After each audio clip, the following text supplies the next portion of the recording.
Friends, it is chrysanthemum time. We are going to be working with the most gorgeous collection of heirloom chrysanthemums that I have ever seen. So buckle up because we're potting these bad rides up, and then we are actually going to be taking cuttings as well, because who doesn't love a free plant? So starting off, I have a collection of containers. From what I understand, I got directions from the Evergreen Chrysanthemum Association, and from what I gather, chrysanthemums, they don't mind being a little bit snugged up in their container. So I only have a couple of gallons, but the rest are going to be potted up into this 4-inch. So you can see how I'm baby stepping it up. I don't have their home ready yet in the cut flower garden, and they recommend growing these on a little bit before planting them out. So I want to go through what I have and show you all these goodies as we're going through it. This first one is Polar Anderton. Such a beautiful selection. And by the way, when I'm potting these up, I'm just using some organic potting soil. Whenever you're potting something on, I always feel like the goal is to not disturb this delicate root system. Ah, dang bunny, gosh, dang it. Go, shush. That bunny is so not afraid of me. That's ridiculous. Okay, back to chrysanthemums. So when we're potting this on, what I always like to recommend is I do kind of one of these. I always make a little V shape over my plant so that when I put it upside down, I can get it out of here really simply. And I'm really not putting any pressure on the delicate plant. Then we're just gonna find its new little home here and pack her in. So I have not disturbed the roots at all. In fact, when I was looking at it, this little teeny tiny thing, the roots weren't even out the bottom yet. So I feel like my timing on that one is really, really great. And then I'm gonna replace, I kind of love this. This is all of the handwriting from the club members who started all these amazing cuttings. So Polar Anderton is ready. Next up, we have Jessie Hapsgood. I feel like we went through this and I don't even remember half of what I bought. So the other thing that the folks at the Chrysanthemum Association were telling me is that they were walking me through the process of taking cuttings of chrysanthemums, and they were like, oh my gosh, it's super easy. They were giving me all their tips and tricks, but they did say to wait 2 weeks before taking the cuttings. So they wanted me to bring these guys home, let them grow on a couple weeks more, and then I could take my cuttings. And this one, look how gorgeous this is. You're just barely seeing all these little baby roots.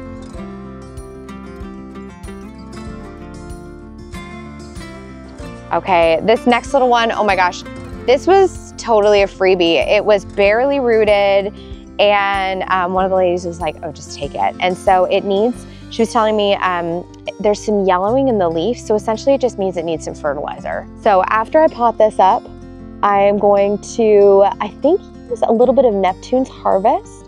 It's a liquid fertilizer. When things are this baby, I often find that using a liquid fertilizer is preferable to anything granular. They just don't have the root structure to suck it up. Oh, and this little cute freebie was Shellburrs. I don't remember what this looks like, but I'm not about ready to turn down a free chrysanthemum. So cute. Oh, this one was gorgeous. This one, the next one is called Nightingale.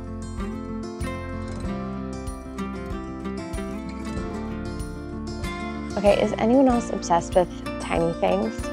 Look at this collection of teeny tiny pots. Very excited. Oh, you know what? Okay, so a couple of them already came in 4-inch containers. Those ones I'm actually gonna pot up into, I think, my 1 gallon. I ran out of quart sizes, which is crazy to me. But these big ones, I'm gonna put into something more beefy.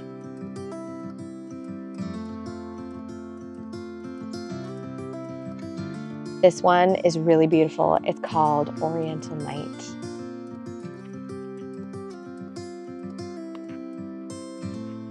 So what I'm doing right now is I'm trying to find the smallest of my new chrysanthemums to put into the smaller containers and save these bigger guys for my bigger ones. This This is so frustrating. You guys, this bunny is gonna be the death of me. So do you see this right here? This is not any damage that I would have done. This is totally that pesky bunny getting in here and nibbling some leaves. That is so ridiculous. This is one of my favorites. So this is one of the first ones I grabbed. It's called Mount Rainier, and I actually grabbed 2 of these because I was so excited. This is like my perfect color palette. Guys, I think I need a proper potting bench. I think that's next on the radar. Oh, this is another really sweet one. This is a variety called Jane Sharp.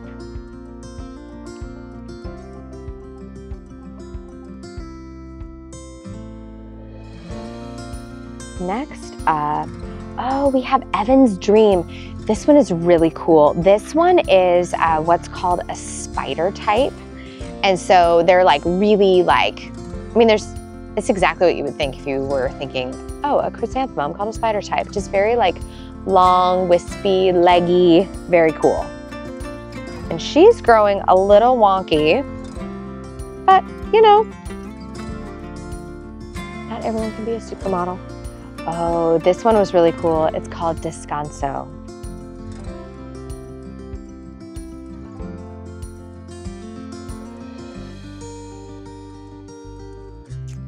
Okay, next up, we have Coco Boomy.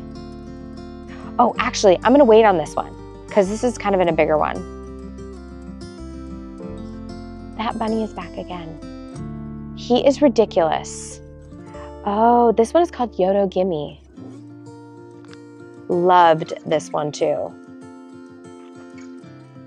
Ooh, that one has actually probably the most roots I've seen.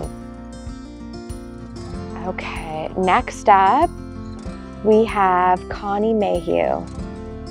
Oh, and it dumped rain last night. So these, I left them outside and they are properly soaked.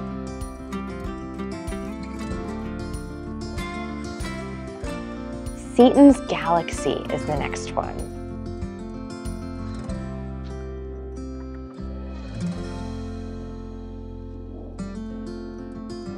All right, since I'm down to just my large 1 gallons, I think what I'm actually gonna do is I'm only gonna fill them about maybe halfway with soil, just because I only have 1 bag here. Let's do this one.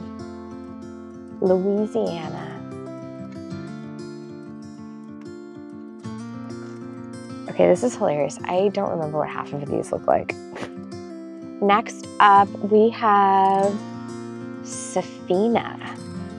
Gosh, look how tall this thing is. It has grown so much already since I brought these things home.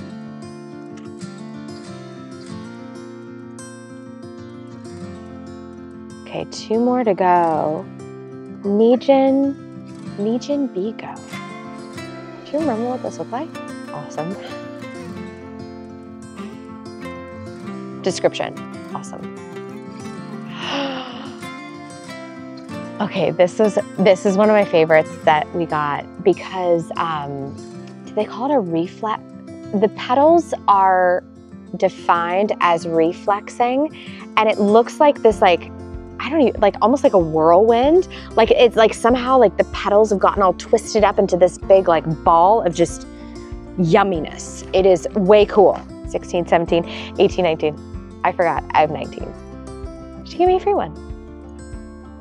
Free gift with purchase. This one, oh, this is another really good one. Buff Rayonette.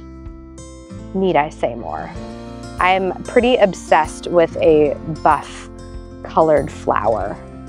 Okay, last but not least, we have Heather James. Okay, was this the one that they were like, it only sends out a couple, but they're like massive? So we got a couple of them that they're like, oh yeah, it only produces a couple blooms, but they're like baseball sized. Listen, I'm an equal opportunity. If something is gonna push out a bloom like that, I'm here for it. Even if it is just like 1 or 2, you know? All right, so now that we have everybody potted up and kind of getting used to their new home, I think I'm gonna start in with taking some cuttings. Now, I am no expert in taking cuttings, but it is really fun and I do love to try new things. And I've never taken chrysanthemum cuttings, but I feel like from the walkthrough that I got from the Chrysanthemum Society, I feel like it's gonna be really great. So I want to introduce you to the things that I am using. First and foremost, you need like a little cup, a little saucer, something to put your rooting hormone in. Next, you are going to have rooting hormone. What this is basically, once you take a cutting, you're gonna dip this and you're gonna roll the cutting around in the rooting hormone. And the reason that we put it into a container like this is because we don't want any moisture getting in here, because that'll mess it up. So you never wanna dip directly into your container. Now, this is just like a brand that I picked up at my garden center. There's nothing special or fancy about it, not affiliated with anybody. But basically, you just take it,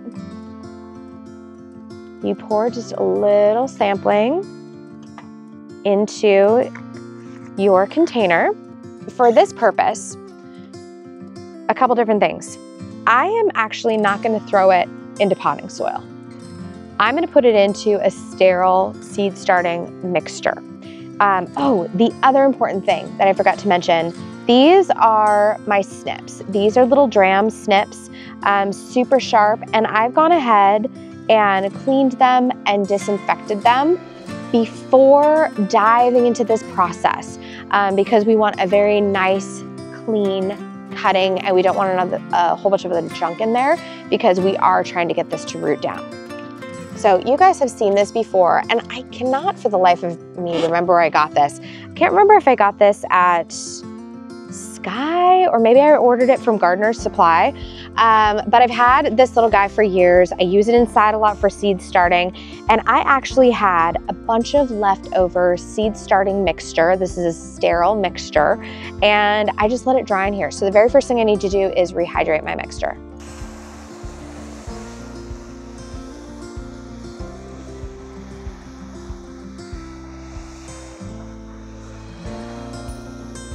Next step here in the process is I have my little 6-cell trays from Bootstrap Farmers, and what I've done is I've just put a little blue tape here because I ran out of little white tags, and so I'm just gonna write on here. So that's just kind of like an easy trick if you are starting a bunch of seeds and you run out of those little plastic labels. Just grab some blue tape.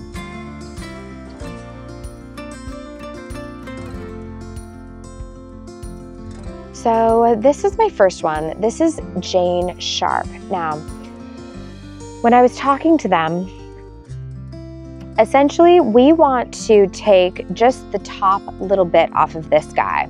And so when I'm counting my leaves, I want to count like 3 or 4 down, and then I'm going to make my cutting. So I have really 1 here, 2, 3, 4. Oh gosh, should I go 1 more down? Okay, I think what I'm gonna do, since this is such a baby, I'm gonna go 1, 2, 3, 4, and then I'm gonna cut. Okay.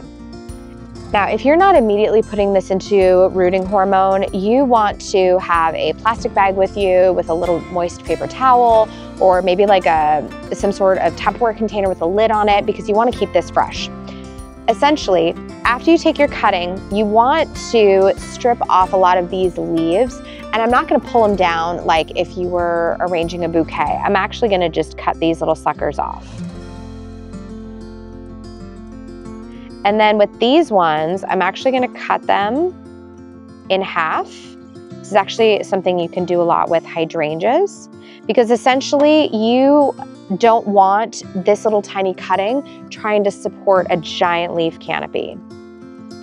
Okay, next, you can see me just kind of going willy-nilly in here, and I'm gonna take you in close so you can see what this looks like.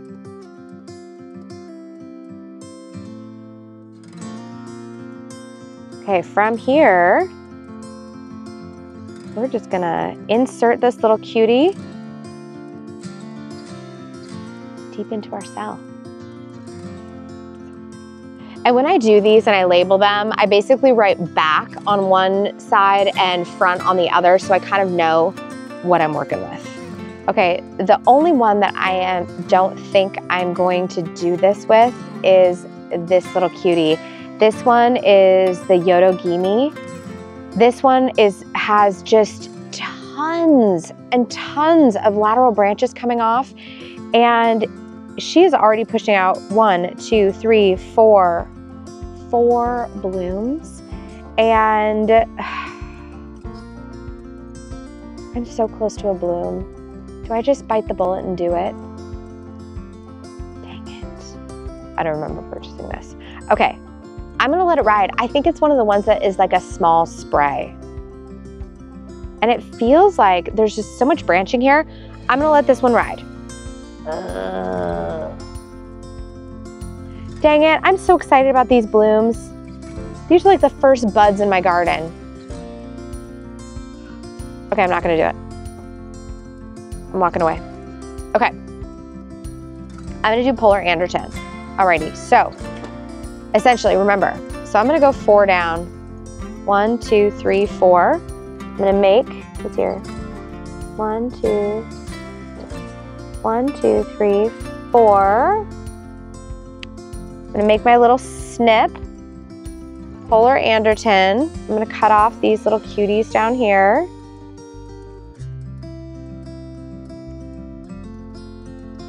I'm gonna snip this little guy in half. And I'm gonna give it a swirl. Kind of a teeny tiny cutting, but essentially you push it just right down into that soil. Boom. There she is. I'm just gonna do Polar A. Okay, there we have it. So I am gonna get after all the rest of these. So let's get to work.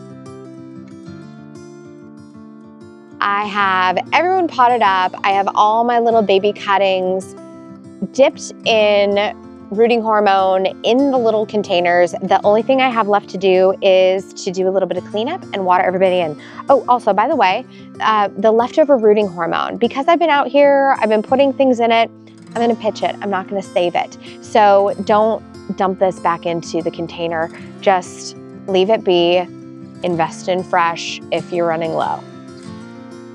And when you're watering all of this stuff in, you don't want to fire hose it. You know what I mean? We're just doing a couple of really soft, gentle passes with our hose. Nothing too excessive. Oh, and last but not least, in terms of where I'm going to be putting these items for the next few weeks, my larger chrysanthemums are already hardened off. They are happy as little clams out here. But because I did discover some of those bunny nibbles on one of my beautiful chrysanthemums, I'm gonna leave them up on this table so that they're out of harm's way. Now with these little guys, I'm actually gonna stick those under the grow light setup in my basement, and I'm gonna put a humidity dome on top of it. And I just wanna make sure that in the process of these rooting, and it should only take a couple weeks for them to root in, but I don't want them to dry out at any point during that rooting process. And like I said, I have never done chrysanthemum cuttings before, and so come on back because I'm gonna be updating you on the progress, and then you'll of course see all of these beauties planted out in the cut flower garden and back. Thank you so much for watching, and I'm gonna see you in the next one, and in the meantime, go say hello to your garden.